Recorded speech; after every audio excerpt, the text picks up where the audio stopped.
Good afternoon. My name is Roshunda, and I will be your conference operator today. At this time, I would like to welcome everyone to the NCP Spending Strategies conference call. All lines have been placed on listen-only mode. Later, we will conduct an interactive question-and-answer session. If you would like to ask a question during that time, simply press star, then the number 1 on your telephone keypad. You will hear a tone acknowledging your request and a prompt to record your name. If you would like to withdraw your question, please press star, then the number 2. I would now like to turn the call over to your host, Ms. Mary Paulman. Ma'am, you may begin your conference. Thank you, Rashonda. Good afternoon. This is Mary Paulman from TVA. Welcome to our strategies for meeting expenditure deadlines, and I welcome everybody here. We will start off with Kathy Kaminsky from TVA going through the technical instructions for the call, just so that you're aware of 1, how to ask questions, or 2, to submit written questions to us. Kathy? Sure. Thank you, Mary. Hopefully some of you were able to get on early and view the slides that were scrolling while you were waiting, but I'll quickly review those instructions for today. Please turn off cell phones and close email and other programs on your computer. If you're having technical problems, you can call Matt Bennett at the number listed, or you can call me after I'm done doing this introduction. I see that somebody has also asked me a question in the chat panel. You can also do that as well and send a question to the host. I'm available to answer technical questions there as well. Everybody is going to be muted during the call, and questions can be asked in 2 ways. As Rashonda, our operator, explained, you can ask them verbally via the conference call, or you can ask them in writing in the Q&A tool in our WebEx window. To ask a question over the phone, you can press star 1 on your telephone keypad to be added to the queue, and we'll stop periodically and check in to see if anybody has dialed in to ask a question. To ask a written question, again, please use the Q&A tool on the right-hand side of your screen. You'll see it's likely towards the bottom. If it's not pulling up, click on the arrow next to it, and it will open that box. You can type in your question, and please ask your question to all panelists so that we can review it, and we will periodically stop and answer those questions as well. That's it for me, Mary. I'm going to hand it over to you to get started. Great. Thank you, Kathy. Once again, thank you, everyone, for joining us here for this session. I am Mary Paulman with TVA. Our other presenter will be Stan Fitterman. And joining us also on the phone are John Laswick, David Nagura, Hunter Kurtz, and Ryan Flannery from HUD, who will be here for most of the call. So if you have some very specific questions you want to direct, let us know. They will be here acting as our resources as well. So what we want to do, we have 3 objectives in this webinar. The first is that we really want to update everyone on the expenditure deadlines and where things are standing nationally. We want to talk more globally in this webinar on what your strategies are to meet your deadlines. Have you created those timelines that tell you how much money you need to spend every month between now and the deadline for your program? And to give you that kind of heads up about where you stand so that you can meet those deadlines come this winter. And then lastly, to talk about some changes that you might need to make if you feel that you're not on track. So first of all, as everyone knows, the upcoming NSP 1 deadline will be hitting everyone sometime between February and March. And as you all know, that means that you need to have expended 100% of those dollars that were granted to you 4 years ago. And as we have discussed many times, that is an aggregate of both your allocation and your program income, and therefore If you had an $8 million allocation and you had $1 million in program income and you've spent that million plus $7 million of your allocation, you've met your deadline. NSP 2, 100% of all the funds must be spent by February 11th, 2013. That's a firm date, unlike all of the others, which varied because of the dates when you signed your contracts with HUD. NSP 3, which I suspect may be one of the reasons a lot of folks are dialing in, because everyone is very actively in the middle of their NSP 3 program. 50% of your allocated funds have to be spent within 2 years of the date the funds became available and you signed your contract with HUD. So February to March 2013. I know of folks who have dates in March. I know of other grantees who have dates in February. So it depends on when the dollars were made available to your jurisdiction. And we do want to remind you also that coming up in the winter of 2014 will be the 100% deadline of all expenditures for NSP 3. And there, as far as we know, are no magic solutions or magic bullets. HUD cannot waive these legislative requirements. So that's why we're here today, to talk to you about trying to get you on track to meet those deadlines.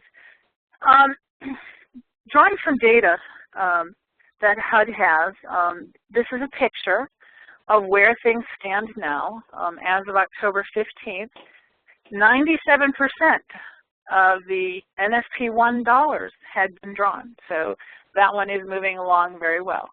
NSP 2, 79.4% of the dollars had been drawn. 24 of 56 grantees, however, have drawn less than 80% of their dollars. So there is quite a bit of work to do there the next 4.5 months. NSP 3, as of October 15th, 21% of the dollars nationally have been drawn, but an even bigger statistic, 162 of the 271 NSP 3 grantees have drawn less than 20% of their dollars, which is the reason for today's call. We want to encourage people to get those numbers up in the next couple of months. So what can you do? A couple of strategies that we really want to talk about today. One is, of course, keeping your DRGR current.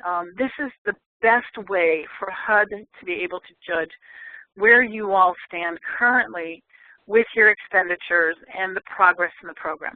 So we're going to talk today about some details about keeping DRGR current. Now, coming up in January will be another webinar to really get into the details in DRGR so that your expenditures and your drawdowns both can be reflected accurately, because that's what HUD is going to use to reflect whether or not you've met the expenditure deadlines.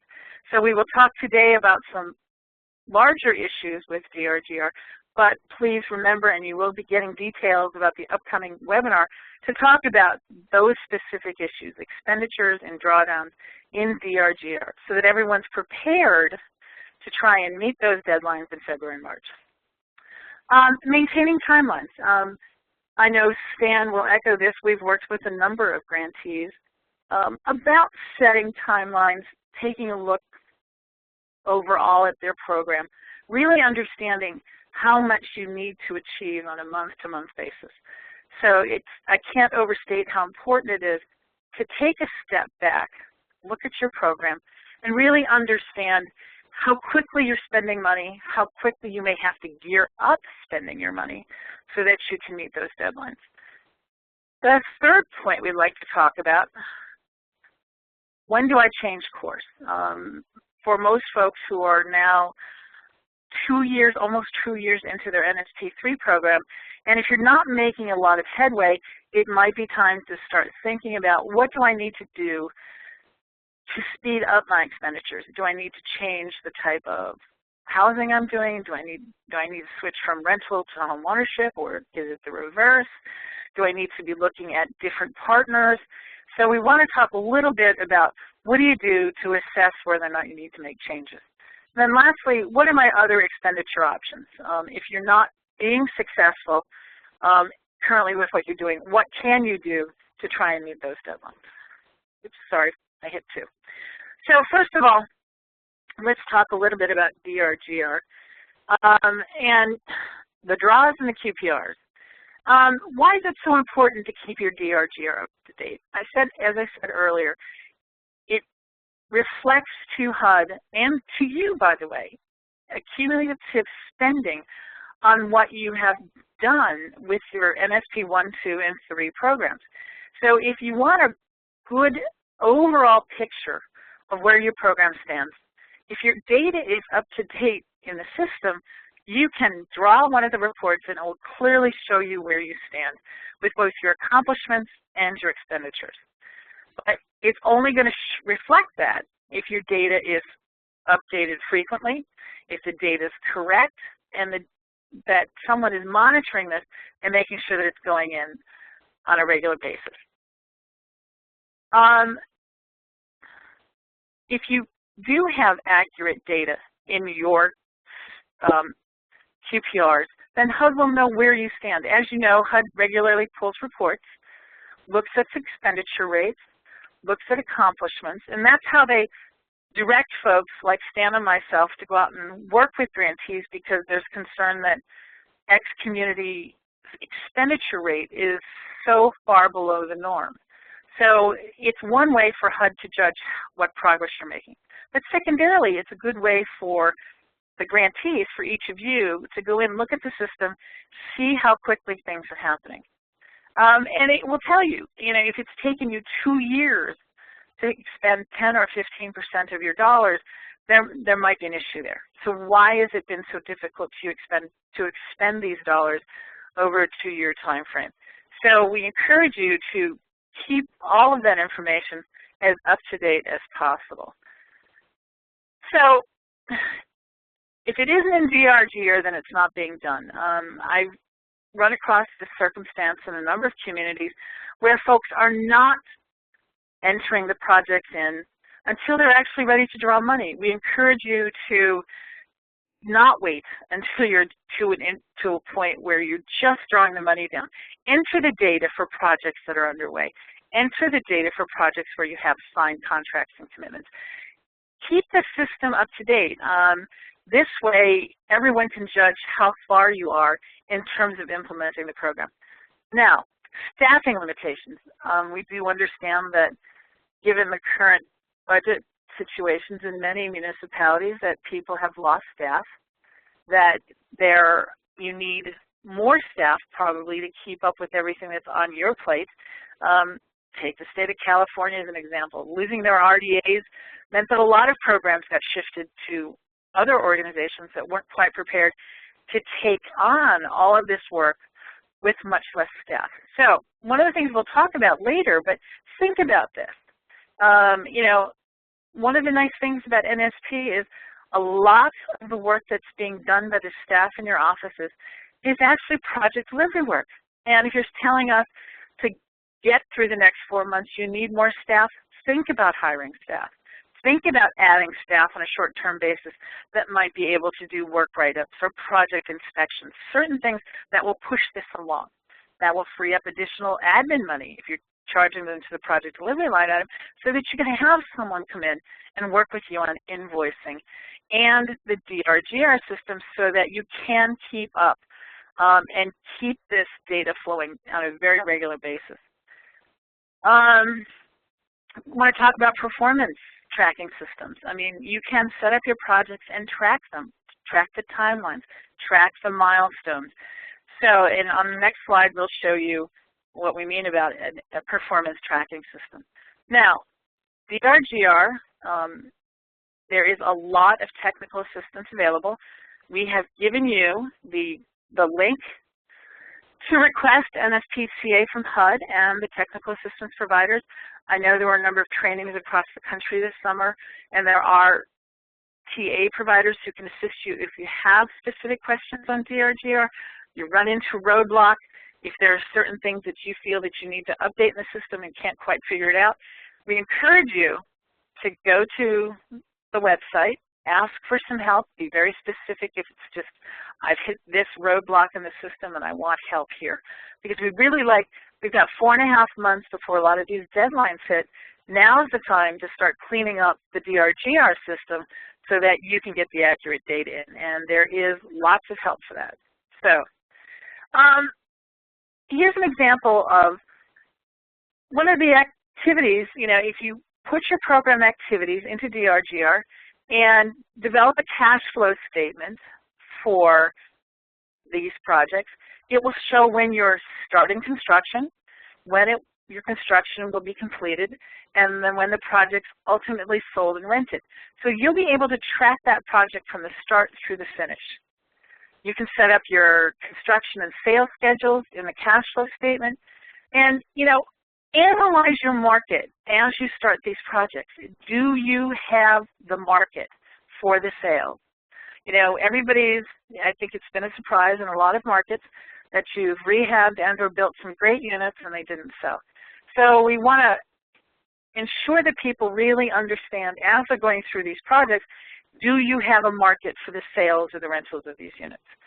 Because remember, you don't meet a national objective until the unit is sold or rented. And one thing we really do want to mention at this point, if your market has changed, start thinking about what you might want to do to shift your targeted market, whether it's from sales to rental, rental to sales, so that you can get these units sold within the next 14 to 16 months. Okay, this cash flow statement and this tracking system should help you track your expenditures, your drawdowns, and it will also show you how much money that you're spending, the development subsidy per unit. So it's really quite a wonderful tool. So one thing we would like to emphasize, and I know it's been emphasized in previous webinars, is expenditures are not draws.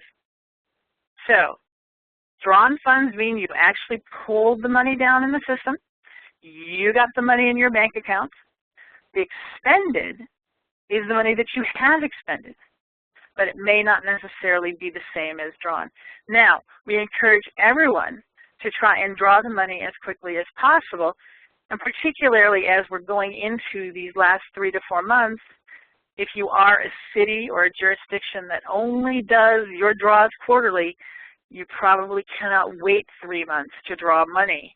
So we encourage you to start thinking about advancing the schedule of when you actually draw the dollars down out of the system. Here's a screenshot from this DRGR system, and it's an example of one of the grantees, and shows you a nice picture of where their program is. As you can see, it was a $9 million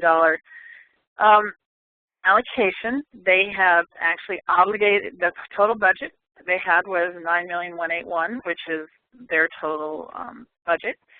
They obligated all but a little over $100,000 of those funds, and they've drawn down about half of it. And as you can see, a small portion of it came from program income, but this nicely tracks all of the activity for this project. So this is the kind of information that you will see, and it will also show you what's in your QPR. If you go into the system and draw up this screen, but it will clearly tell you where you stand. So we encourage you to go back into the system, particularly if you are the program administrator, take a look at screenshots like this and understand where you stand today. So HUD will not be opening previous QPR to enter quarterly amounts, so be aware of that. You should be entering. Excuse me. Brian, sure, is this fine? Can we just back up to that slide real quick? Because I think the key point of the slide here is it's showing where you enter your expenditures in the QPR. So when you go in, if you, let's say that you've expended, $150,000 this quarter, that's an open field for you to put that $150,000 of in-quarter expenditures in. And so that's where you enter it and that's where you save it. I just wanted to make sure that we explain that this slide. Okay, thank you. You should be entering the cumulative amount of your expenditures in the most current QPR. Make sure that it's accurate. You want to make sure that you enter the details in the activity narrative, and then continuing entering in the end quarter that you're in the amounts going forward. This is how HUD is tracking your expenditures. So let me stop there and ask if there's any questions before we go on to Stan, who's going to talk a little bit more about some ideas to spend money. Kathy, I don't see any hands raised. Do you? We do not have any written questions at this time. Rashonda, can you tell us if we have anybody in the queue? We'll remind folks you can write in written questions using the Q&A tool on WebEx, or queue up to ask a verbal question by pressing *1. Rashonda, do we have any questions so far? No, ma'am. We have none in queue at this time. Okay. Well, Stan, I'll let you take over from here. Thank you. And all right, I'm almost now the presenter. Okay, so let's talk about timelines. Let's let our minds drift back to the slide on tracking. And in it, Mary talked about showing when units will start construction, when construction will be completed, and ultimately sold or rented. Now, by now, we should have a good idea of how much we're averaging cost-wise per unit. So if we know when construction is going to start and we know when it's going to finish, we should be able to determine if we're on track to meet these expenditure deadlines. And in doing a timeline, it's also important to have spending milestones so that we have an idea of how much we need to spend by certain dates. And then comparing what we said we needed to do periodically to reality and seeing if we really are on track to spending or if we need to make some adjustments to our program, or as we're going to see in a few minutes, ways to speed up our spending.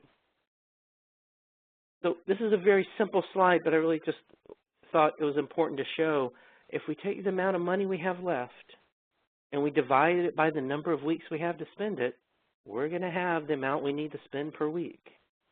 And we've got about 4 months left, so we could also do it, as we're going to see in a minute, we could also do it by month as well.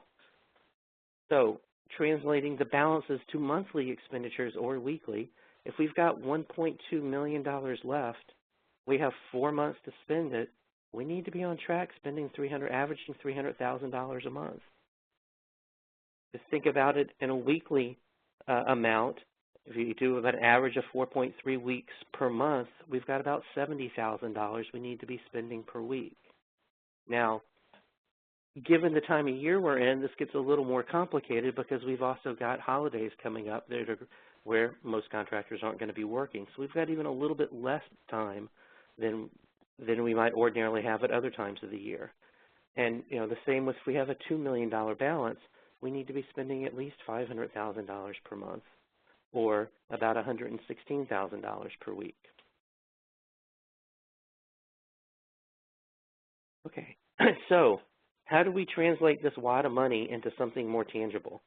Well, if I've got $1.2 million to spend in 4 months, that means I need to average completing at least 2 units per month. And it doesn't mean only 2 units per month. It means at least 2 units per month. If I've got $2 million left, I need to be looking at close to finishing 3 units per month. Now, for the $1.2 million left, I can do the math and figure out that I need to do at least 8 homes if I'm averaging $170,000 per home in total development cost.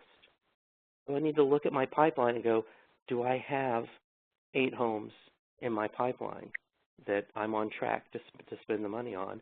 And I need to look at the capacity of my contractor. If I've got a contractor that can start 3 homes at a time, and the construction period is 2 months, I'm only completing 6 homes in 4 months. I'm not completing the 8 that I need.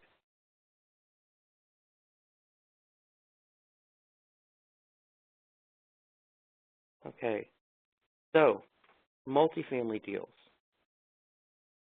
Again, using our $1.2 million example, if we've got $3.5 million in total development cost, and we're estimating that each draw is going to be about 25% of total development cost, then I need to do 2 draws before my expenditure deadline.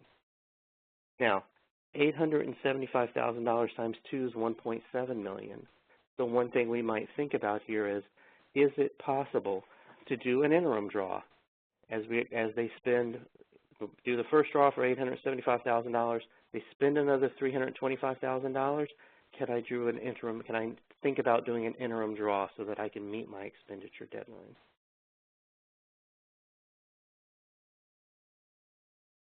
All right, so we have an idea now of how much we have to spend, when we have to spend it by, and then what kind of timeline we've got and whether we're on track. What if we need to speed up our expenditures? So here are some ideas to throw out there for y'all to think about of ways that we could perhaps move this money along a little faster. One is to use NSP funds to pay for all of the acquisition costs. And this can be done even if NSP is not financing 100% of the total development cost. So ordinarily you might think that if we have a deal that's 75% NSP and 25% debt, you might prorate the draws so that first draw would be 75% NSP and 25% debt. But in this case, you would want to consider using the NSP funds to pay all of the acquisition costs. I want to also ask you to think about using NSP funds early in the development so that you would draw, again, instead of prorating draws, draw down the NSP funds before any other sources. And if you haven't been doing this, it may be time to start. NSP funds can be used for all of the pre-development expenses, site prep, legal fees, on-site infrastructure, architectural fees, any market studies you had to do, appraisals. One thing to remember is that pre-development is often the riskiest time in a development. You especially want to make sure that you've got all the other sources committed and the deal is got as good a chance as any deal, real estate deal has, of being completed before you spend all your money on pre-development. Dan? Yes. Hey, this is John. I just wanted to reiterate the point you made up top there, which is that you can prorate your expenditures of NSP, after all is said and done, but you can spend, if you're going to spend 30% of the total development cost in NSP funds, you can spend the first 30%. You don't have to spend 30% of acquisition, 30% of rehab, 30% of pre-development. We see people doing that, and I'm glad you're trying to be that careful, but you don't have to be that careful. It's based on the total, not on every single sub-element. All right. Yeah. Thank you for re-emphasizing that. Okay, let's talk about speeding up some more. If you've got a credit deal, HFAs, state HFAs, credit allocating agencies, you got to love them, but sometimes their processes can take a while. The same thing with the syndication process. As a result, if you're waiting for the tax credit equity to hit, you can use the NSP funds as bridge financing. And then when the syndicator, money from the syndicators arrives, that equity from the syndicators can then be used to repay the NSP funds. And we all know, too, that sometimes credit deals get a better price for the credits if the credits come in at the end of the construction period because there's less risk. So it may even be beneficial to the developer if you're using NSP funds initially for some of the construction financing and then having it repaid when the tax credit equity hits. And just as a reminder, the repayment then would count as program income.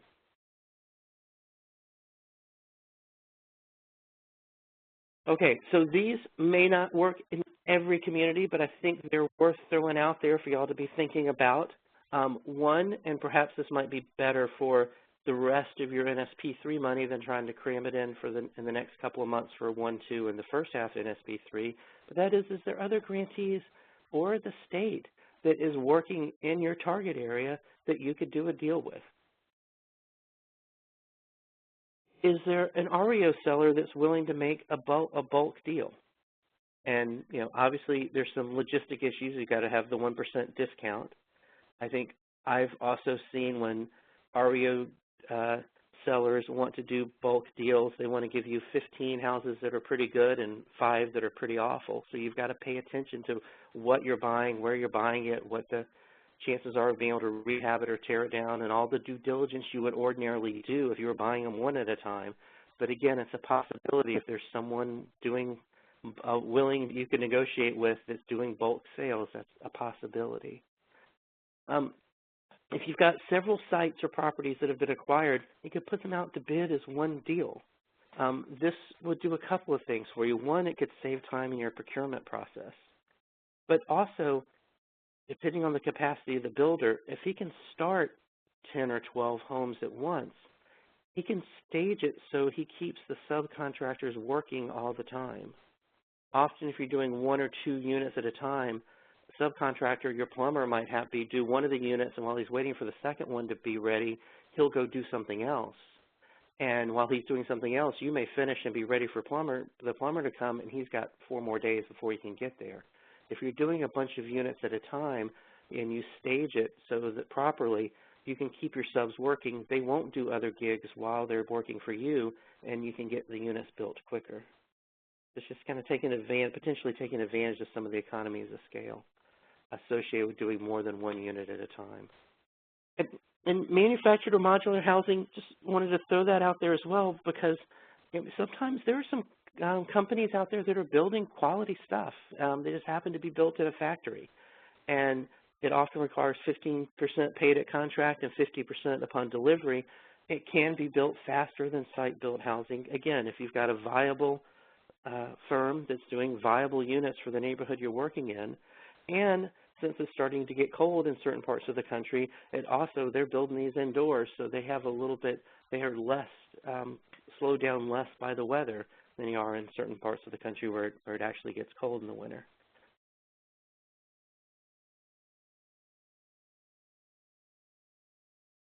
Okay, and still looking on a little more speed. Again, maybe not work for everybody, but worth mentioning is the bulk purchase and storing materials until you need them for specific projects. They do need to be used in a reasonable time frame. They can be purchased by the grantee or the developer. You do need to make sure they're insured and secured, just like any repairs, we couldn't pay for them twice. Storage charges need to be consistent with what the market charges in your area. And you've got to be able to track them for NSP and, as NSP and accounted for. So you've got some logistic issues and some tracking issues to deal with. But again, something I think is worth throwing out there as a possibility that may work for some of you who are in a situation to take advantage of that. Now, we talked about timelines and figuring out how much money you've got and how fast you have to spend it. We talked about ways to speed things up. Now we need to talk about ways of times of knowing when to punt. And when I wrote this slide, it was when there were replacement referees, so I thought I was going to have a lot of replacement referees and football jokes, but never mind. So you're counting on a multifamily deal to meet your 25% VLI requirement. Acquisition hasn't occurred yet. We've got 4 months to go. So what we need to determine is what's the latest this building can be acquired and still meet the expenditure deadlines. So what do we need to consider? Well, once the option is signed, how long is the due diligence phase going to take? How long from completing due diligence to get to the closing on acquisition? Once we've acquired it, how long is it going to take to pull permits? And how long is the construction period, and when are the anticipated draws? All the stuff going back to Mary's slide about tracking, these are the kind of things you need to consider when deciding, do I need to come up with another plan for spending this money, especially the 25%?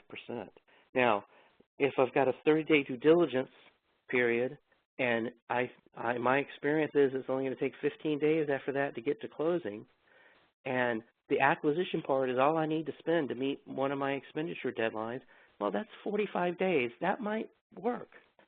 But if we've got to get to 50% of construction and we have a 12-month construction period, that's going to be tough.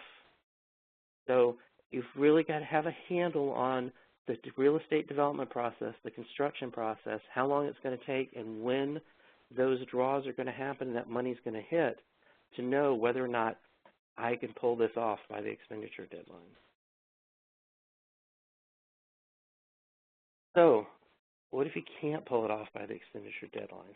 Well, are there other strategies that are designed to spend money more quickly? To meet the VLI requirement, the LH 25% requirement, does self-financing make sense on some home ownership deals instead of doing a rental? Several communities are basically using NSP as the permanent financing for ownership, and usually at a 0% interest rate.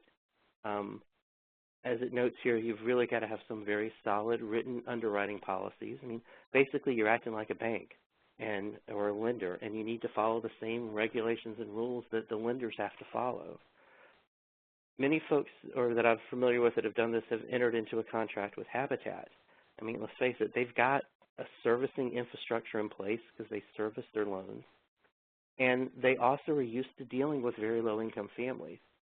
So they can be, again, depending on your market, depending on the capacity of your habitat, political issues, all those things that surround who you choose to work with, they could be a viable option for you to servicing these loans doing NSP, if you do NSP as the first mortgage, as the only mortgage.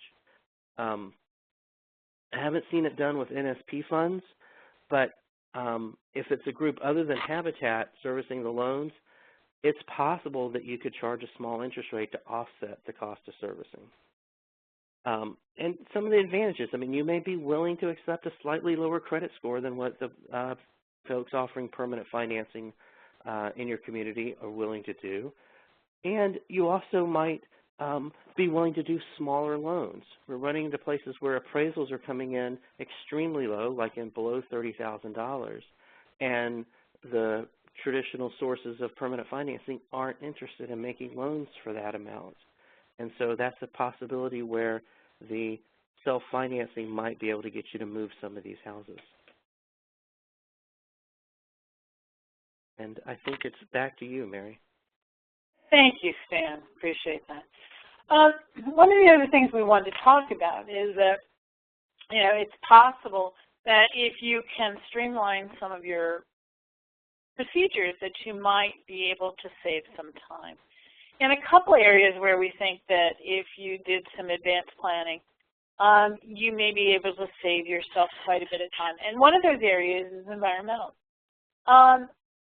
Don't think that you have to wait until the date that you sign the contract with your developer or Habitat or whoever's doing your work to start your environmental process.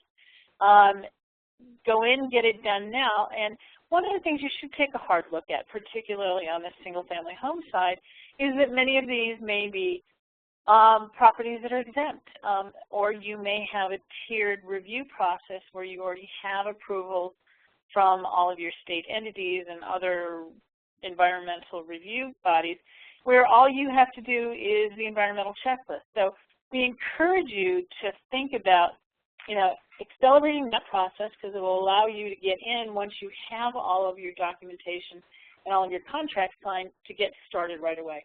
So if you have the luxury of still having time before you have signed contracts, get in there and get the environmentals done. Procurement.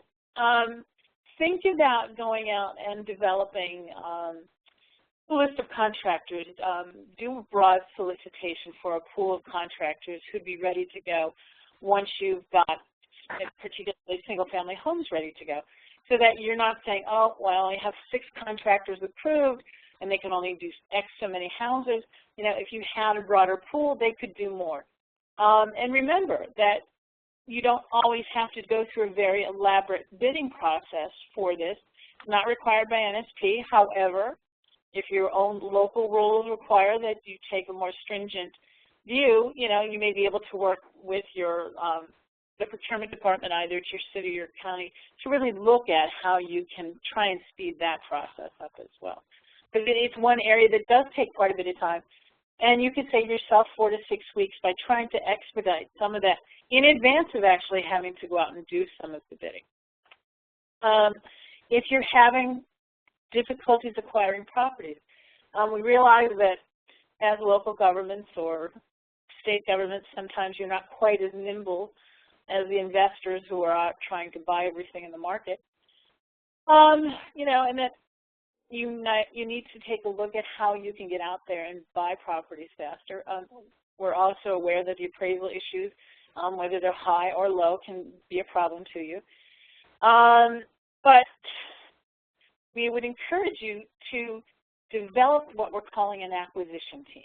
You know, have staff ready to go who can do work write-ups and budgets. And if you need to contract out for those services.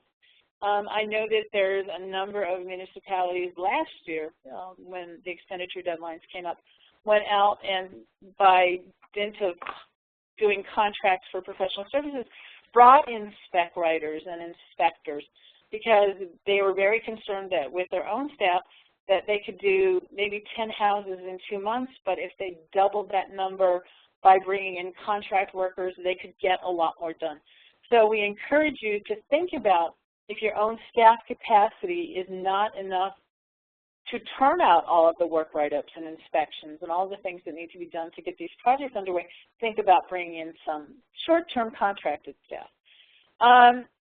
You know, if you're having trouble finding properties, take a hard look at the area that you do have. Maybe you need to either modify the area slightly, enlarge the area, take a look at if there's a neighboring area that would be more appropriate. You know, think about how much success you've had in your target area and whether or not there are still additional properties still located in that target area, or if you need to be looking in another location. We encourage you to go back to the National First Look program and see if there are units that they can help you purchase. Now, one other thing that we want to bring up as a thought, and we know that when everyone was creating program policies and procedures, decisions were made about maximum expenditures, limits on acquisition price, limits on rehab costs, and made for all good reasons. It may be time if you are struggling because the properties that you can't acquire properties because you're not willing to spend more.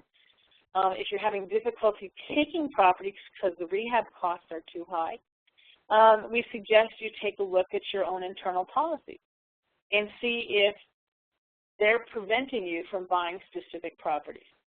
So it's now the time maybe to adjust some of your own internal procedures that might help you buy more properties or do more rehab, and make those changes if you need to.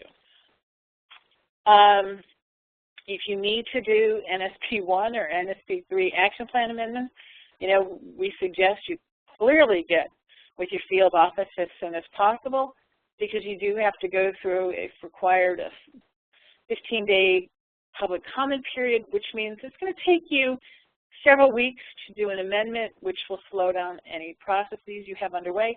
But now's a really good time if you're struggling with acquisition, with other parts of your program, where you feel that you really do need to make some significant changes in your program design. You know, get to the HUD field staff, talk to them about it. You know, explain why you want to make those changes, and you know, get their feedback. I think you know, you could really give yourself an opportunity to speed up your program, both on the rehab and the acquisition side, if you need to make some changes.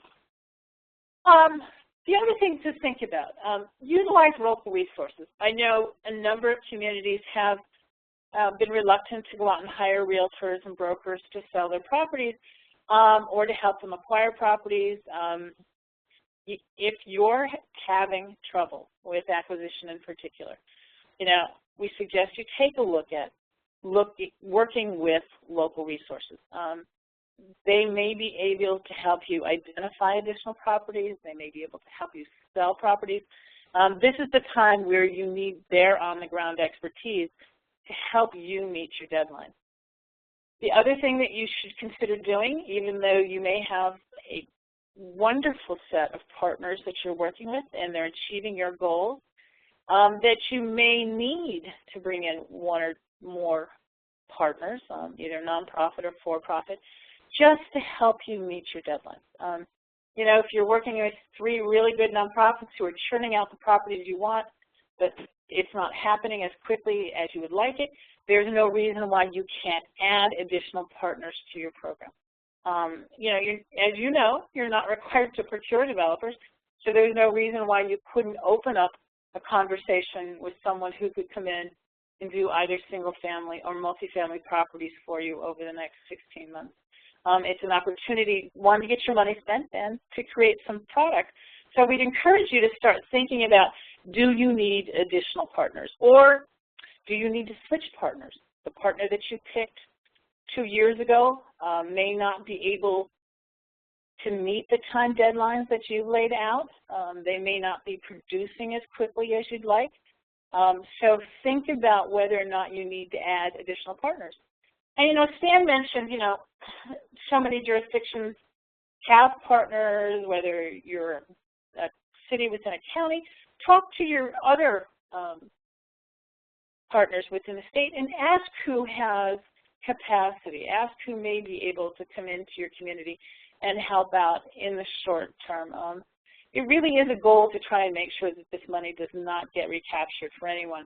So it may be that this is a good time to pick an additional partner. And I would ask around if you think you need an additional partner to see who else might be using, whether it's a habitat from another county, a nonprofit that you've not used before. But I encourage you to think about expanding your partners if that's one of the difficulties in meeting your deadline.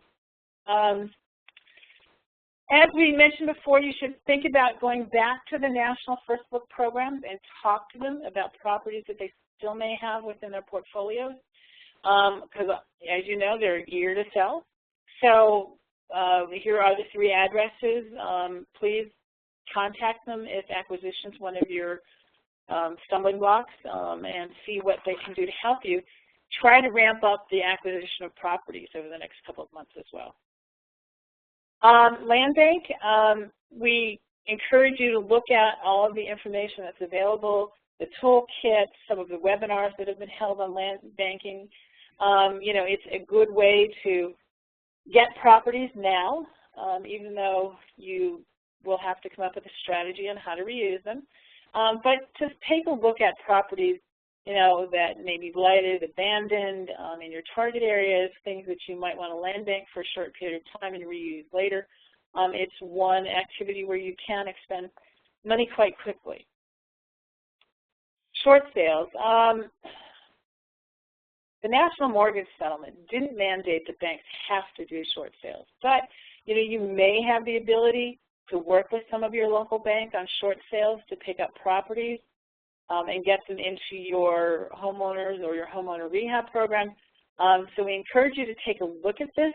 It potentially could happen quickly for some of the properties, but I do know that some of the communities have struggled getting the banks to simplify their processes. But it is a thought. You may be able to get some additional properties to this short sale venue. Think about creating home buyer pools. You want to have a ready group of people ready to go. You want to make sure that you've got the market demand out there. So you could be working with your local nonprofits to create home buyer pools so that you have folks ready to go when the properties are built. There is, you know, of course, this issue of, you know, the rental demand versus buyer demand right now. And I don't want to generalize because I know every market is so completely different. In some communities, there is just a huge buyer's demand right now because of the low interest rate. And there are other parts of the country where there clearly is very little buyer demand. So I think depending on what your community's markets are, you know, look at trying to actively create a much larger home buyer pool so that your developers, or if you're doing it yourself, that when the properties are completed, that you have folks ready to go. So it's one other area that you could be working on as you're doing the acquisition and construction. Marketing. You know, there are an awful lot of very creative marketing tools out there. I know that there are examples on the NSP Resource Exchange. You know, you've got to try to create a buzz around your properties. Hopefully that you've picked the correct target areas, that people are interested because you've now, you know, turned out some beautiful properties so that you've got folks interested in coming to your community. You know, we encourage you to, you know, do as much marketing as you possibly can, whether it's with your own staff, your developer staff, with realtors, brokers, but try to create some buzz around your properties. I know several municipalities have featured their properties on their local cable stations. They've created quite a buzz. So, I mean, there's lots of ways to reach buyers, but you really do need to get out there and market units unless you have an extremely hot neighborhood and a very small number of houses on the market. So we encourage you to think through a marketing plan. I know that there is guidance on the NSP Resource Exchange on the marketing issue. Encourage you to take a look at it and think about what you need to do to create that buzz of, oh, wow, these properties are great, this is a great neighborhood, and I really want to live there.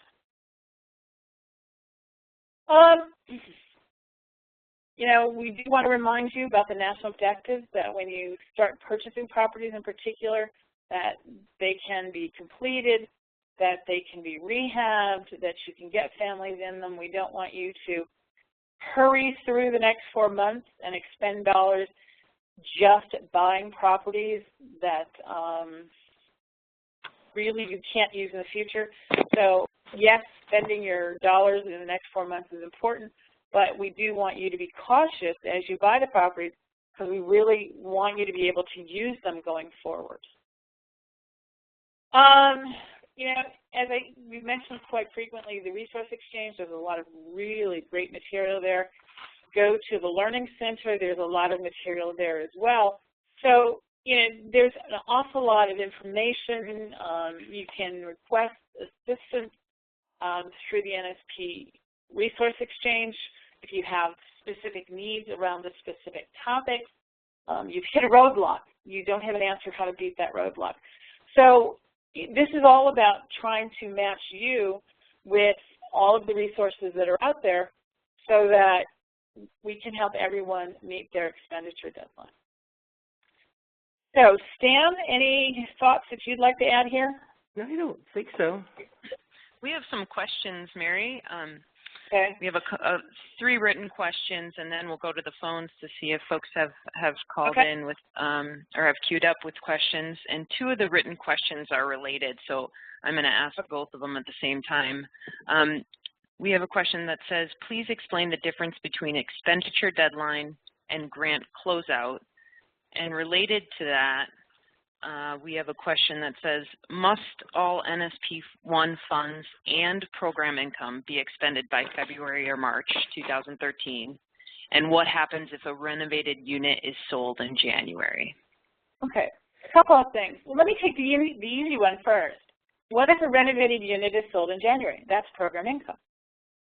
So it goes right back to the receipt of the funds for the sale of the property. Go right back into DRGR, receipted as program income, and they increase your program income line.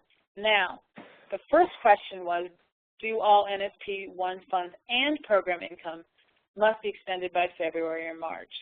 If you have expended 100% of your NSP 1 funds in an amount that equals, with program income that you have expended, equals the original allocation that you received from HUD, you've met the expenditure deadline. So it's very possible that a lot of grantees come February or March will have balances in NSP 1 allocations from HUD and a balance in program income. However, you have already met the expenditure deadline. Now, the other part of that question is what happens at closeout? HUD is working on a closeout guidance memo that has not been released.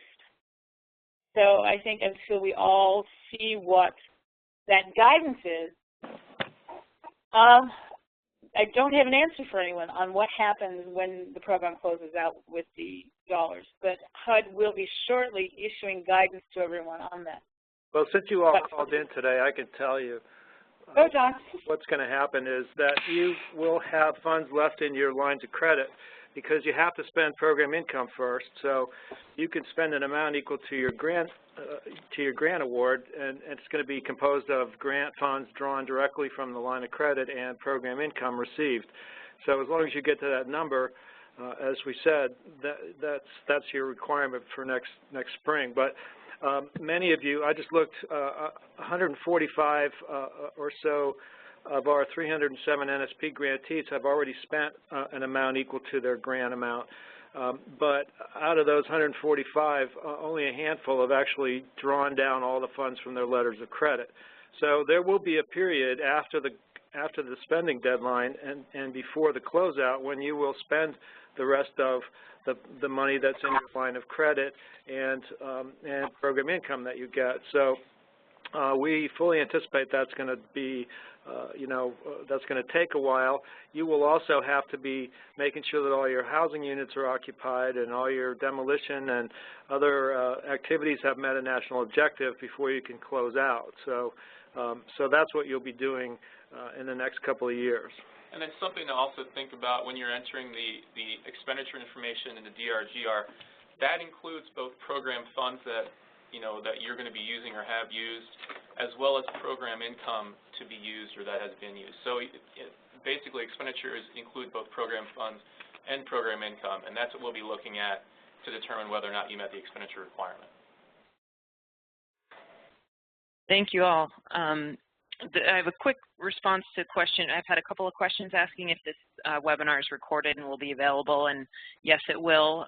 It will be available on the Learning Center, the NSP Learning Center, on the Resource Exchange, and that will also, if the slides are already available to download at that same website, and the transcript of today's session as well as the recording will be posted there. And Stan, I have a question that I'm going to point to you to answer because it was related to your slides. Are modular and manufactured homes NSP eligible? Yes. I think one thing to keep in mind about that is local zoning codes. Modular homes traditionally, because they meet the state building codes, are allowed by right in every zoning district that allows residential.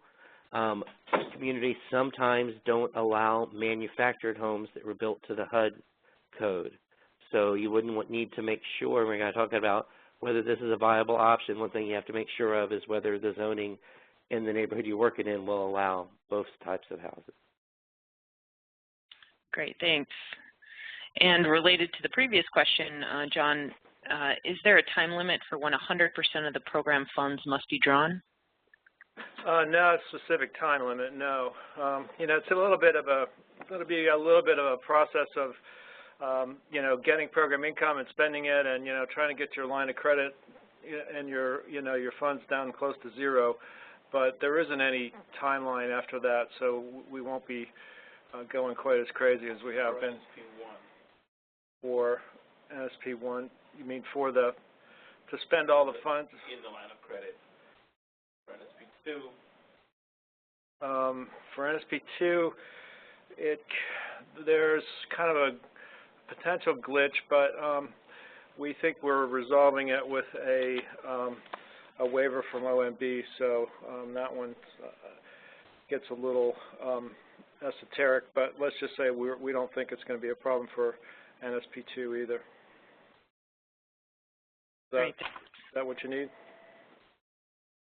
I hope so. If that doesn't answer your question, folks, please go ahead and keep writing in your questions. We have a couple more, but I'm going to pause and check and see if there are folks on the phone line. Meanwhile, while we do that, I'm going to, since people have asked for the slides, I'll put them up on a file transfer. You'll see a window pop up, and you can download the slides right from the screen. But Roshanda, do we have anyone on the phone?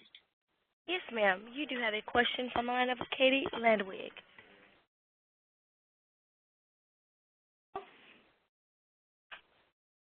Hello? What? Yes, go ahead. Hi. My question was back when we were talking about the DRGR QPR reporting. I believe as it related to the expenditures, something said that we are to enter cumulative expenditures. My understanding is that we actually enter quarterly expenditures, and the DRGR system calculates the cumulative. If there's a way that we can enter the cumulative, I would love that, because I actually, my reporting system gives me cumulative, and then I have to go back and do math every quarter, basically, to figure out what my quarterly expenditures were. So I just wanted to clarify that. This is Ryan. What we were saying with that slide was if you haven't been entering your quarterly expenditures, that you can enter the cumulative in the most recent. And Gotcha. make a note, and make a note in your narrative sections, and then going forward, it's in quarter. Gotcha. So sorry, no, it is in quarter. What took place in quarter that you Perfect. I was just wondering if there was some way that I didn't know about. So okay, great. Thank you. Okay. And there are no further questions in queue. Kathy, I see 2 written questions that were sent in. Would you like me to try and answer them? Go ahead. The first one was, please explain the difference between expenditures deadline and grant closeout. The expenditure deadline relates only to those deadlines that were set congressionally about, 4 years you must expend 100% of the NSP1. So at the end of that period, as we've just discussed, you may well have dollars left over because you've met your expenditure deadline and you have program income and some funds still to be drawn from the Treasury. The grant closeout is actually when you're closing the program out, that you're saying my NSP1 program is completely finished, I've met all my national objectives, my units are occupied, and I have spent all of my allocated dollars and all of my program income. So right now, the focus here is on the expenditure deadlines. Grant closeout may come a year, 6 months, whenever after the expenditure deadlines, and it only depends on how long it takes each of the grantees to meet those goals. Occupying the units, meeting the national objectives, and actually spending all of their money. Then the other question was, in order to meet my NSP 3 50% deadline, can I spend money on materials and supplies to meet my expenditure deadline before using the supplies to build single-family units? The answer is yes.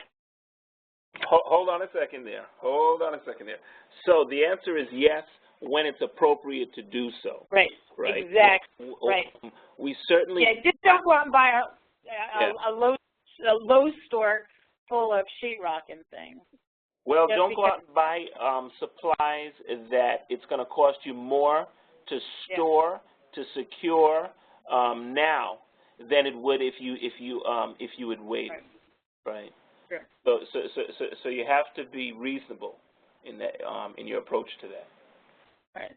But it is possible to buy supplies and store them. And have a really good accounting and tracking system so you can show to a monitor that comes in that you bought them and what house they were used in and that they were paid for with NSP funds and went to NSP eligible properties. Right. And that can be difficult with some housing supplies. I mean, you'd have to account for every 2x4 and every piece of sheetrock if that's what you were doing. It may be easier to buy appliances because they're all numbered and can be stored. So I would talk through this one with your field office rep just to make sure that this is not going to be more trouble than it's actually worth, if that's what you're going to have to do to meet your expenditure deadline. Right. The one that makes most sense is when you can pay for supplies now and have the supplier hold it until you're ready to take delivery without having to incur any additional expenses for doing so. Right. So that's the typical one that we see, and it's like, sure, that no problem.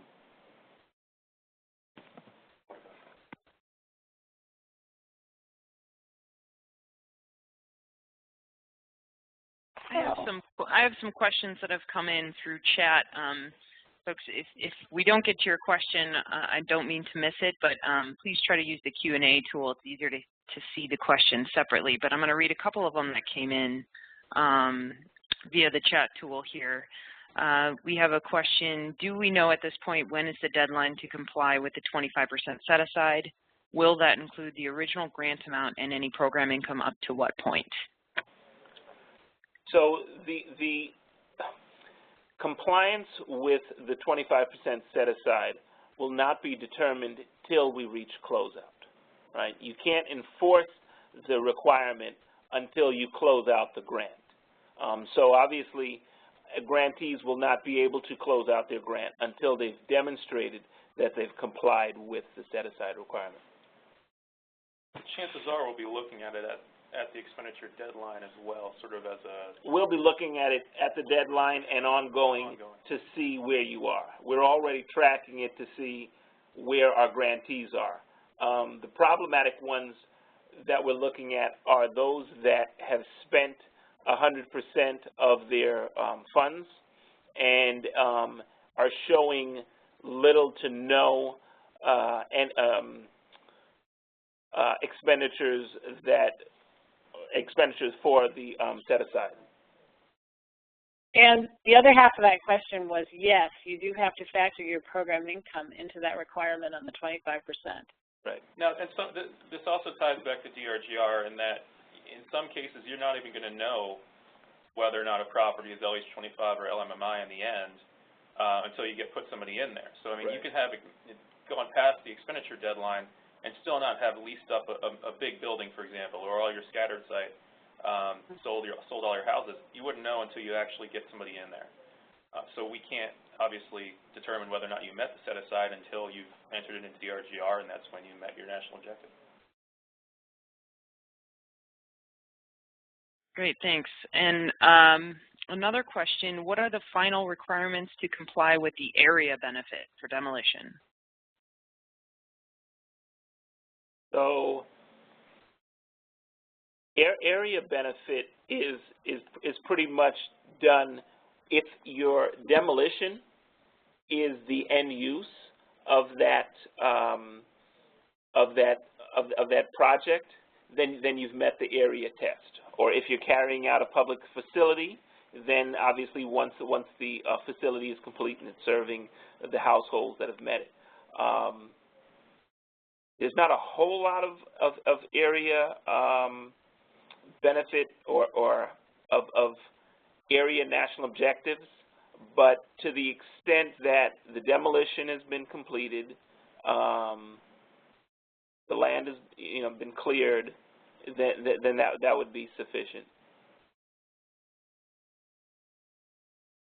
Okay, thanks. This one is a little bit longer here, so bear with me. Please explain and advise on the NSP2 deadline. We've amended our subrecipients agreement to read the following. The contract will expire on December 31st, 2013. Entitlement funds must be expended based upon these deadlines. 100% of entitlement funds are expended by September 30th, and 100% of NSP2 allocation is expended within 3 years of the grant agreement. Right. The term of the agreement and the provisions herein shall be extended to cover any additional time period during which the subrecipient remains in control of funds or other assets, including program income. But the deadline for expenditures of allocated funds is absolute. So it's important to know, to distinguish between the line of credit and the program income. Any funds that a grantee may have given to a subrecipient or a consortium member, and that consortium member is now generating program income. They can continue to generate that program income and use that program income for eligible activities indefinitely. The line of credit, on the other hand, yes, I think there's something in there that says 9/30/2013, but we've gotten a reading from our general counsel to read that the deadline for closing the line of credit will, for NSP2 only, will be 9/30/2015, and I'm not sure if this is going to be in the closeout notice or if it's going to come in the form of guidance, because I think the statute could be read two different ways. I'm not clear on that, but I do know the date that we've been telling everyone is 9/30/2015 for NSP2. That's the date that the credit line will be open. For NSP1 and 3, that's what we call no-year money. Those lines of credits do not close, so they'll always be available. Thanks, David. I'm going to go down to the Q&A here. Is there no one on the phone? Yeah, let's check the phones. Roshonda, is anyone on the lines with the question? No, ma'am. There are none in the queue at this time. Okay, so we have a question here.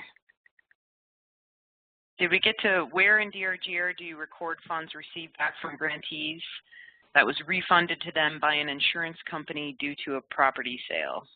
Ryan, do you want to take that one? So this could be a tricky one. So you're saying this is insurance money that came back from what? Repeat that, please, the last part. Refunded to them by an insurance company due to property sale is what the question is, how the question reads.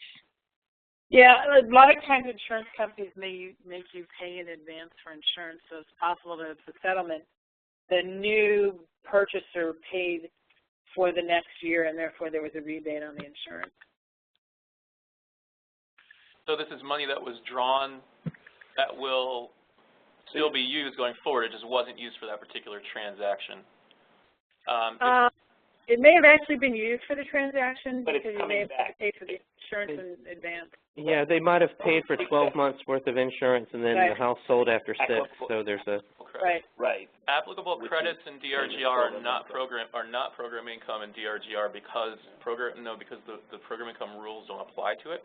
So if you were to take that and treat it as program income, then it would be subject to the 25% set aside and for everything else. So what you would do in that case is report it as other funds, and you could report that in your action plan, and then you can use those funds towards, basically towards another NSP use. But I mean, so basically you'd be saying these are other funds that we're contributing to this activity, kind of out of our pocket, but it's not treated as program income. And you would just want to put it in the narratives everywhere possible that this is where this money is coming from. Okay. If that's not clear, I would probably follow up with an email to me just so I can maybe put it in writing. And my email is ryan.d as in David .Flannery. That's FLANERY@HUD.gov. This is one of the trickier questions with DRGR, so feel free to follow up.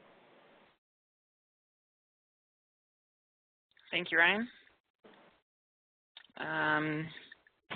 We have a question. We provide a 1-year warranty on units sold. How do we fund warranty repair work after all of the grant allocation is spent? Well, usually communities pay for a warranty through a homeowner warranty company. They're $200 or $300, and they then handle the cost of the repairs. And an advantage of that is that they have already kind of worked through all the bugs and all the systems of what they'll cover and what they won't cover. They also tend to have a small deductible every time something breaks so that they're not getting called if someone's smoke detector goes out and it's a $10 or $20 smoke detector to replace. They're not getting called out. So I guess I'm not familiar with people who are doing the warranty work themselves. I usually see it as a homeowner policy. Right. I mean, the logical thing for the municipalities to do is to buy a small warranty policy. Right. They're only a couple $100 because once the grant's closed out, there is no money to fund nominal repairs with the property unless you use other resources. And you got the hassle of somebody's switch plate cracks, they may want to call you out. Whereas the warranty companies have kind of helped. One, may not have that as a list up that they cover, but two, they've also got a $50 or $60 deductible for every call, so that would make it not very cost effective for someone to do that, so they usually go buy their own switch plate.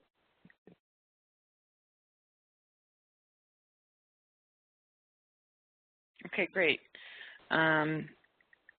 Next question is from Lana. On the DRGR report, there is a column that's titled Activity Expenditures and another column that's titled Activity Disbursements. What's the difference between the two columns, and which column will be used to determine whether grantees have met expenditures? deadline? You know this one, Kathy. No. I do. So this goes back to what we were talking about, the difference between expenditures and draws. Disbursements are basically draws. Expenditures are expenditures. So the expenditure column comes from the open field of expenditures that you enter in your QPR. The disbursements comes from the drawdown module, so how much you've drawn down. So you're not entering that number. That's taking the the value of your vouchers and doing the math on them and displaying them quarterly and cumulatively. So what we've been looking at along as we go is typically your draws, your disbursements, so your program funds plus program income that's been spent in relation to your grant amount. And what we're going to be looking at the expenditure deadline, though, is the expenditure amounts. So that expenditure column, the key, and one of the big things we wanted to point out, a key point from this webinar, is that your expenditures should be updated, because that's what we'll be looking at. Thanks, Ryan. We have a question from Jennifer that says, in a previous webinar, it was stated that the set-aside requirement would only apply to program income received prior to the grant deadline, but has not yet closed out. Is this still accurate? No. The set-aside requirement applies to all program income, with the exception of that program income that was incurred before October 19th, 2011, because that's the date of the unified notice, which changed the rule. So initially, which clarified the rule. Initially, we were saying that the set-aside requirement was a one-and-done rule, right? Basically, use 25% of your allocation and to serve 50% AMI households, and you have satisfied the requirement. The October 19th, 2011 notice said no, use 25% of your allocation plus 25% of any program income that you generate to serve 50% AMI households. But obviously, it was clarified on October 19th of 2011. So to go back and say that you have to apply that to all the program income from prior to that, that wouldn't be too fair. So it's everything from October 19th, 2011 on. All right. Questions still coming in. This one's from Ryan. Please explain the penalties for the NSP 3 50% deadline. So for those of you who may have dealt with the NSP 2 requirement, when we hit the 50% mark, you'll see that you treat it much like we did the timeliness test under CDBG. So there will be an informal consultation, and the grantees that missed the deadline will have an opportunity to produce receipts that were incurred prior to the deadline, and maybe they weren't inputted into DRGR. And more than likely, there will be some conditions that will be added to the grant to continue on with the program after the 50% mark. Okay, and I think maybe somewhat related, we have a question about can they ask for an extension of the 50% deadline? In this situation, they have a developer agreement that helped them comply with it that has defaulted, and the city will have a very short time to comply by March 2013. Can they ask for an extension, and at what point? No. The 50% requirement and the 100% requirement are statutory. So HUD doesn't have the authority to extend those deadlines. What we have the authority to do is to issue sanctions based on failure to meet the deadline. So the types of sanctions that are available to the Secretary range from warning letters to conditions, grant conditions, to taking away the grant. But from my experience dealing with NSP2, the typical sanction is grant conditions and agreement to take additional technical assistance if it's needed. But each grantee that receives their informal consultation based on missing the 50% mark will have an opportunity to, state their case, and HUD will deal with them on a case-by-case basis. David, this is Mary. Just a point on that. If this municipality has already identified their issues, would you suggest that it's time to talk to the field office about taking steps to try and, find a new developer, do something, but I wouldn't wait till March to make my case? I mean, that's the sort of thing that we can handle through TA. Right. So if what they need is help getting going, then right. Definitely don't wait till March. Ask for the help now. Put in a request for technical assistance. We have the funds now. Let us help you get moving, right? Even if you get moving now, you still don't believe you'll make the 50% mark, then we'll deal with it at that point in terms of the grant conditions. Okay. Great. We have a good question from Robert, and then I'm going to check the phones, see if anyone has queued up there. But Robert's question is, if we contract with a construction entity to conduct all construction activities and have most acquisition complete, can we advance the funds for construction by unit and have that count as expended funds? This is for NSP3. So the Treasury rules don't allow you to draw down grant funds until you have an immediate need for those funds, and we typically define immediate need as within 3 days, three business days. So no, I would not recommend that you draw down the funds in advance of that contractor's need for the funds. Obligating funds and expending funds are two different stories. But when we were obligating, you just needed a contract saying that a contractor was going to do the work. When we're expending funds, the work has to have been done, and you have to have an invoice showing that it was completed in order to draw down those funds. Okay, thanks. Rashonda, do we have anyone on the phone lines with a question? Yes, ma'am. We do have a question from the line of Chris Walker. Go ahead, Chris. See if I understand this right, because I'm having trouble, expending my funds, and we're a housing authority in Noonan, Georgia. If I team up with Habitat, let's just say I purchase a home and rehab it, and I got $70,000 in it total, and I team up with Habitat, and they find me someone to buy it, and we use NSP funds, so let's just say $70,000 as to finance that home. Immediately, that becomes program income, correct? So I've expended it, but now it's program income. You're saying you expended it on the construction?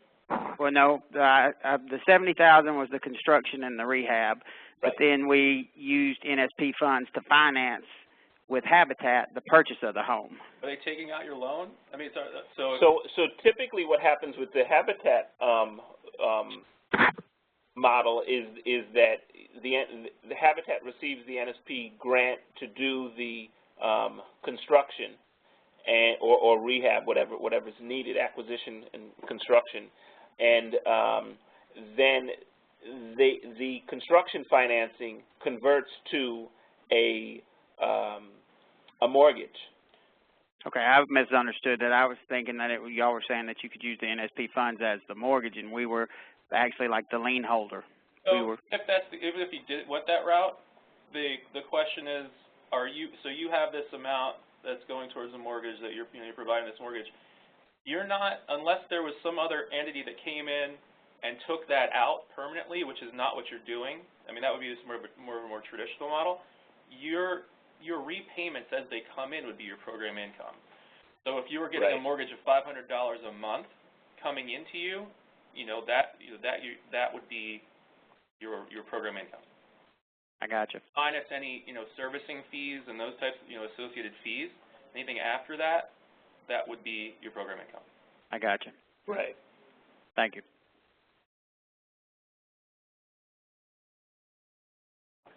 Your next question comes from the line of Agnes Chamber. We have had an issue in DRGR from the previous DRGR administrator where there's a figure that is in DRGR that needs to be deleted, and we've not had any success with getting that resolved. And we've sent in the question to the CPD help desk and also sent an email, and we're just not getting any response regarding that. And we're just trying to get DRGR updated. The CPD help desk they're more helpful with things like being locked out and your password and those types of issues. When it comes to, how do I do this in DRGR or do that in DRGR, we actually have a new AAQ system, Ask a Question system on the One CPD Resource Exchange. That's where she sent the question, and she's also sent. How long ago did that take place? 2 weeks ago. Go ahead, Ingrid. Actually, it was to Ryan. To me? You said. Well, it doesn't come straight to me through the Ask a Question system. So, how about you? Came from our CPD rep, and she basically forwarded the question to you as something that been supposed to a couple of months ago that was supposed to be down the line that's supposed to be changed, and we just have never got it changed from the previous person that was working in DRGR. Okay. If you just follow up, did you get my email address earlier? Yes. Okay. If you can just follow up with me, I'll just shoot me an email and I'll follow up with you. Okay. Thank you.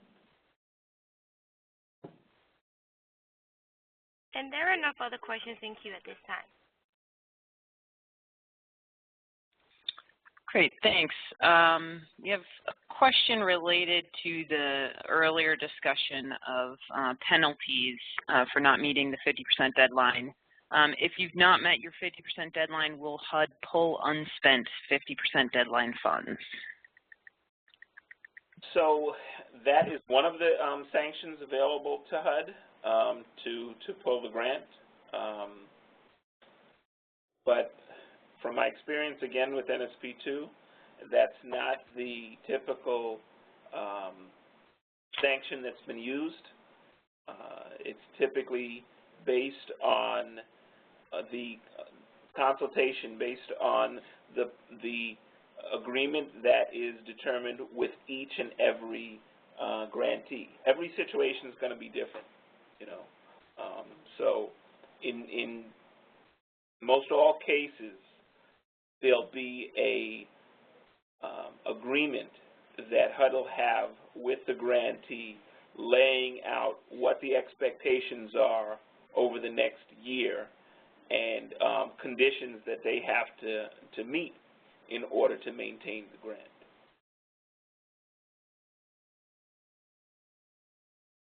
So no promises, but I can just speak from the past experience of how we've processed. David, let me just ask this question for those who are starting to worry about sanctions and money disappearing. Would you suggest if someone is really worried 4 months out that they either speak with someone at HUD headquarters or go to the field office and lay out what their issues are right now? If they think that's going to help them, sure. What I've been telling folks who are worried is, what HUD folks can help with is compliance issues, right? I mean, that's our bread and butter. If what they need help with is project implementation, then that's the role of technical assistance of our TA providers. So it's just important to know what the limits are of your HUD, whether it be field or headquarters, versus your TA providers. Well, that said, your HUD staff could get involved in connecting you with TA providers, right. talking to folks here and trying to find out who the right folks for you to work with to get things moving might be. So there could be a value in that as well. But yeah. So I guess what I would say is you can start off talking with your field office. There's a number of routes you can take. You can talk to your field rep. You can talk to one of us here at headquarters. You can submit a request for technical assistance. You can submit a question on the AAQs. There's a number of avenues that you can take to get help. And if you feel like you need the help, please let us know now.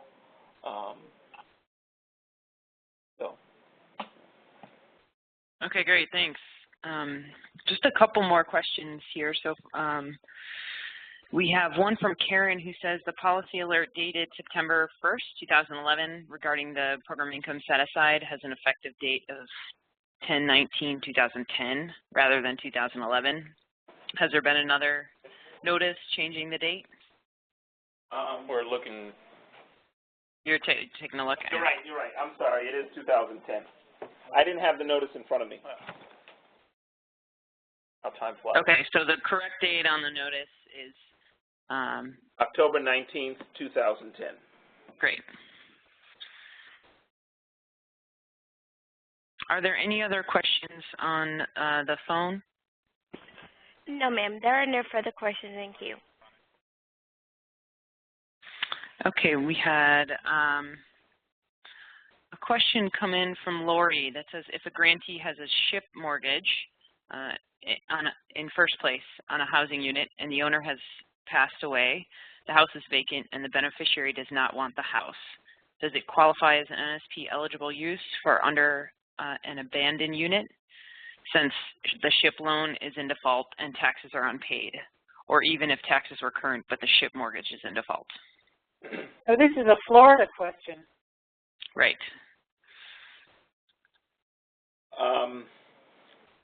Give me that again. You said it had a SHIP mortgage that went into default?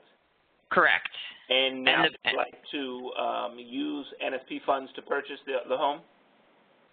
Yes, under abandoned unit is what the question says. The house is vacant, the beneficiary doesn't want it.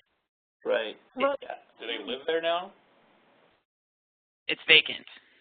Right, yeah, so they want to be able to purchase it and sell it to some other, or use it for another NSP eligible family. I don't see any reason why you wouldn't do that. I guess the only challenge would be title issues. Right. If they're making sure the beneficiary really did, whether it had been probated and they actually had clear title and they were really the owner. So getting a hold of the home. Right. Yeah.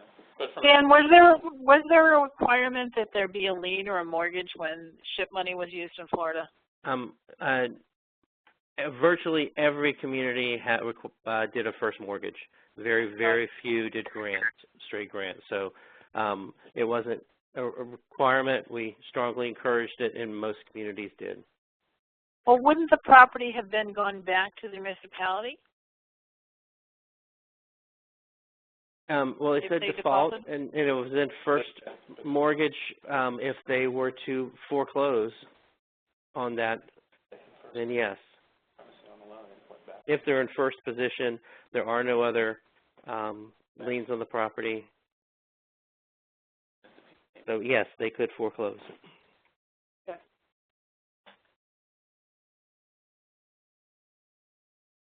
Okay.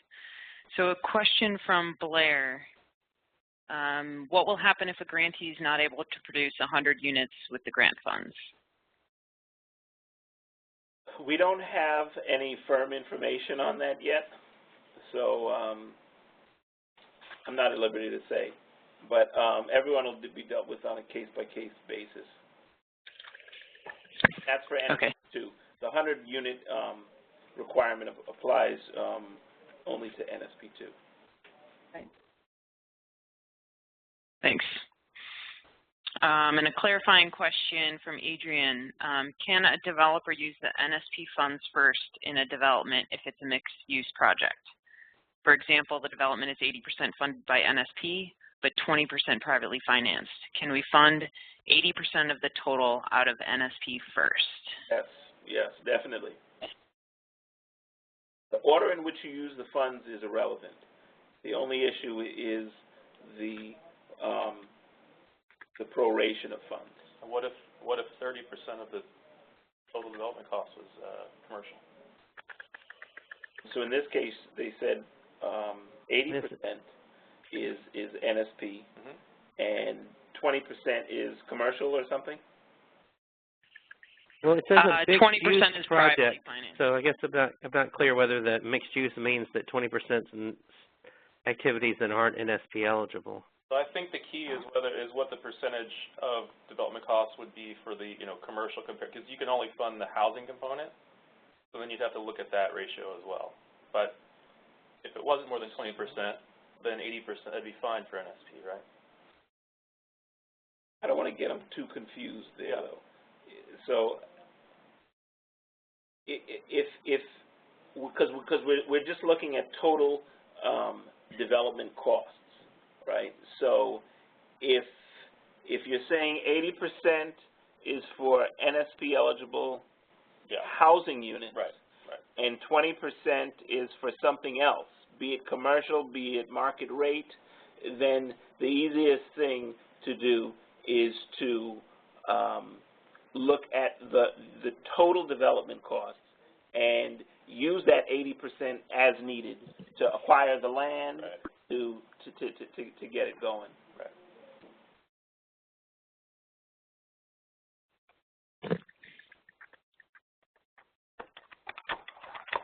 Okay, do we have any other questions on the phone?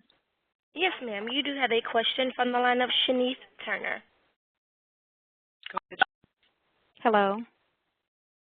Hello, go ahead. Yes, hello. The question was posed already over the Q&A, but I don't think I have the answer quite as clear. Again, we have basically amended our subrecipient agreements where they will expire the end of December of 2013, and we have the entitlement funds must be expended. 100% of the entitlement funds are expended by September the 30th of 2013. Now, from what David said, that date is the 15th. It's not the 13th. Or NSP3? This is NSP2. I'm sorry. Oh, okay. Yeah. So for NSP3, for NSP2, okay. What we're saying is that the line of credit will remain open until 2015. Okay, so the verbiage that we are using, 100% of the entitlement funds are expended by September 30th, 2013.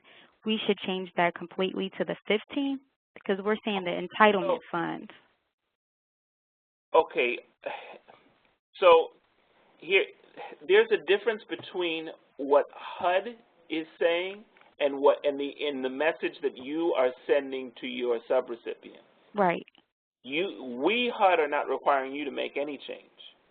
Okay, if you want to require them to complete all their projects, to spend all their money by September 2013, that's your prerogative. Okay. Right? That's okay. fine. All we're saying is that if you're worried that you still have funding in your line of credit and you're worried that it may get cut off, we're just saying that OGC's reading on the Recovery Act is that the line of credit for NSP2 only not be cut off until September 30th, 2015. Okay, and that, okay. You don't have to make any changes unless you choose to. Okay, so the September 30th, 2013, that's something, like you said, that we can do on our own. However, in terms of the 100% of the NSP2 allocation, which will get us our entitlement, and a program income for the term of the grant, which is 3 years. We're okay with that? You follow me? So that's a different issue, right? Okay. So the expenditure requirement for NSP2 or NSP1, any one of these, right, which comes up next spring, right, is that if you had, let's say you had a $10 million grant, come next spring, let's say your deadline was March 30th. Right? Come March 30th, 2013, if you drew down $5 million from your line of credit and you had generated another $5 million in program income that you spent, what that would indicate is that the total you expended was $10 million, even though there's still 5 left in your line of credit. Do you follow me? Okay, yes. Okay. Thank you.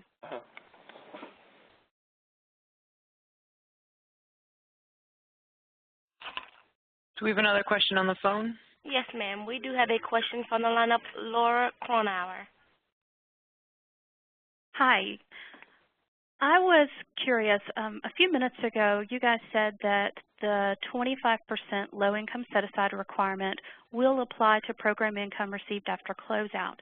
I just needed clarification because back about 5 months ago on the Life After Deadlines webinar, Jesse Hanforth-Combe said that it is not going to apply to program income received and expended after closeout because it's going to be coming in so unpredictable, and that she went on saying that you can't do housing development with unpredictable amounts of money, that they would be too small one year, too big the next year.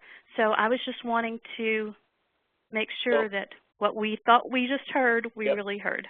Okay, so there's 2 different pendulums here, right? One is the expenditure deadline, and which is next spring, and your obligation to the 25% set aside.